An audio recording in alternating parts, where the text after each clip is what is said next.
Hi, my dear friends. In this series of episodes called Connect, I am trying to give some important ideas on public speaking. If you have not subscribed to this channel, please do. People in my program ask me, I can speak well, I carry on with people, every day we are conversing. So what is the big difference between a conversation and public speaking? So I wrote it in my book in chapter 11. Public speaking is different, conversation is different. The very term public means you are conveying some important message in order to convince the people in front. But then you may ask me, even in a conversation, that is what is happening, isn't it? True. But a conversation is done in a very friendly, informal setup. In front of you, there could be one or two people. You may decide to participate or not to participate. The person in front of you may put forth a point. You may decide to meet that point or not to meet that point. Somebody with whom you are in conversation may not agree with you. You may decide to convince him or not to convince him. But what happens in a public platform? Let's say that you are a political leader. You have to carry the people with you. The opposition is making certain promises. You have to make certain promises to get people's support. Or you are in a debating society. The topic for discussion is for or against.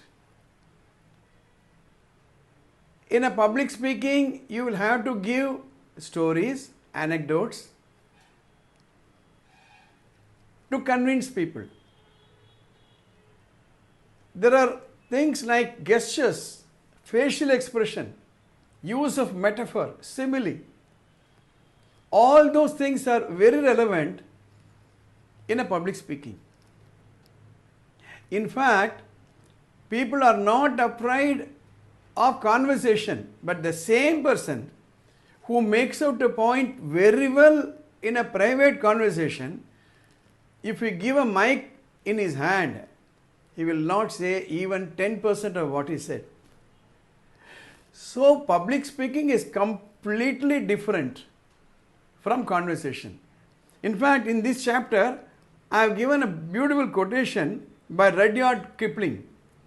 Words are, of course, the most powerful drug used by mankind. Your words, your choice of words, your choice of metaphor, your choice of simile, your choice of quotations make a very big difference in a public speaking context. I have been giving some important examples of speeches from history. I gave the example of Martin Luther King, I Have a Dream speech. In this episode, I'm going to give a speech which is very good, very impressive. John F. Kennedy. You all know that John F. Kennedy was the youngest president of the United States. He became such a popular person, like for example, how Dr. Abdul Kalam became in the minds of youngsters. The issue in front of a nation was, should America take the moon landing project or not? See, in a major project like this, a president of a country should carry the people with him. They may ask, why is it required? What is it going to do for the country? Can we afford it? See, even today, in our own country, when a huge Statue of Liberty was made for Sardar Vallabhbhai Patel. Lot of discussions were going on. So as a head of a country, you have to carry the people with you. And those days, the media was not that powerful. So John F. Kennedy decided to address a crowd of 40,000 people. He had to muster the support of the American people. After all, this was the most expansive civil technological program in the history of the United States. On 12th September 1962, he delivered his famous speech, "We chose to land on the moon," like "I Have a Dream" speech of Dr. Martin Luther King. In front of an audience of 40,000 people at Rice Universities in Texas.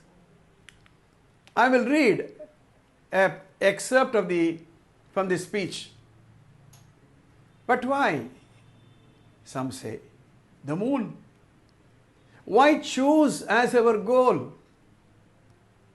And they may as well ask, why climb the highest mountain? Why 35 years ago fly Atlantic?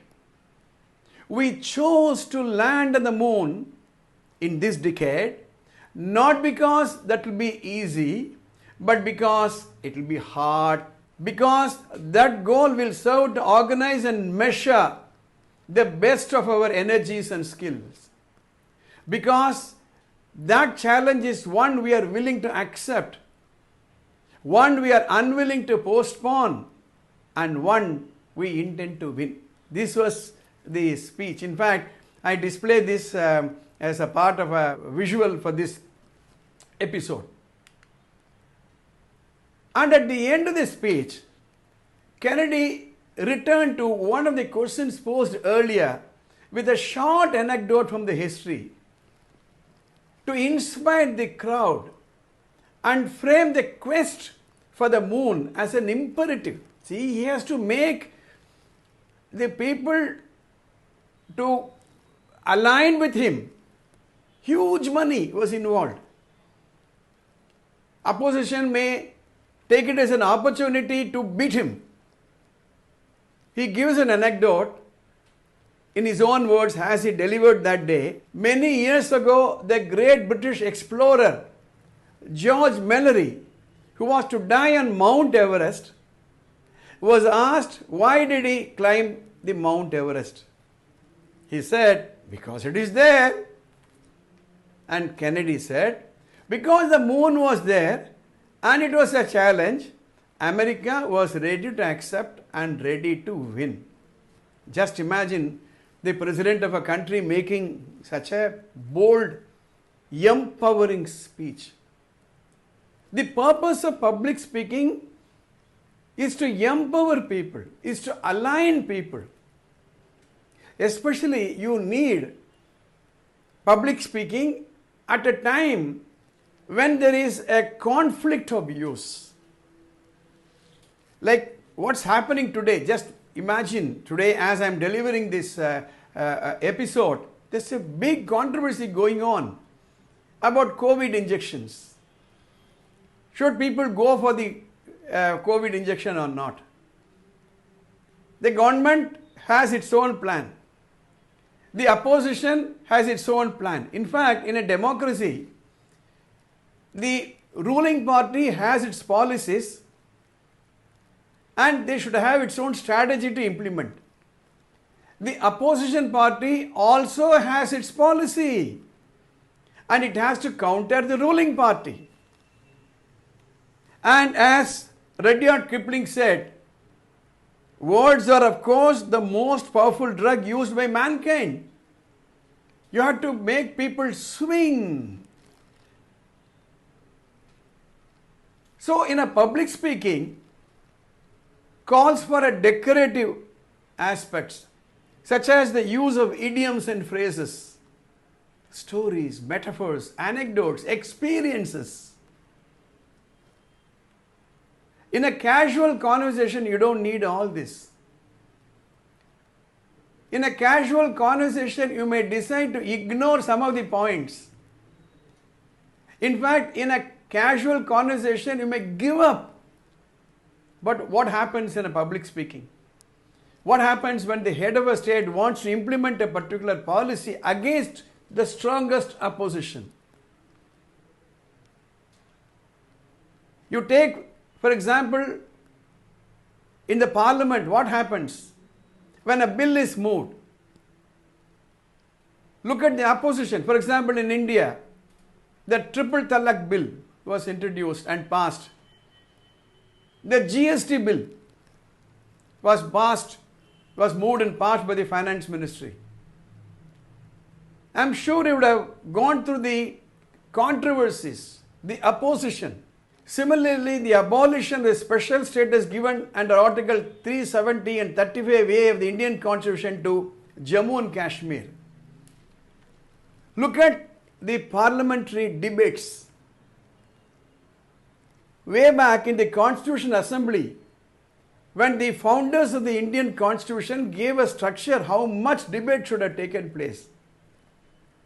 That is why even politics, even more than in any other field, you need to be a good public speaker.